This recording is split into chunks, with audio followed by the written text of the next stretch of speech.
Square root 2 plus square root 5 divided by square root 3।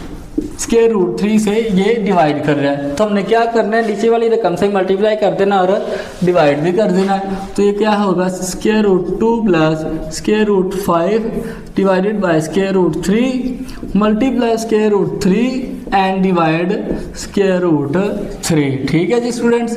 अब ऊपर को ऊपर और नीचे को नीचे से मल्टीप्लाई करेंगे, ये आ जाएगा square root 2 plus square root 5 into square root 3 divided by, अब ये देखें बेस सेम है तो पावर्स आपस में प्लस हो जाती हैं। जैसा कि x मल्टीप्लाई x क्या होता है, x की पावर इसकी एक और इसकी एक 1 प्लस 1 हो जाएगा, ये आ जाएगा x का स्क्वायर।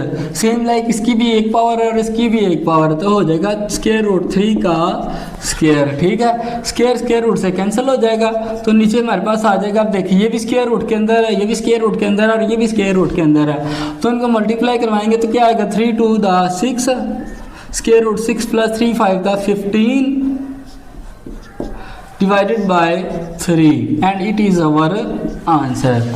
ठीक है स्टूडेंट्स, बहुत ही ज़्यादा आसान।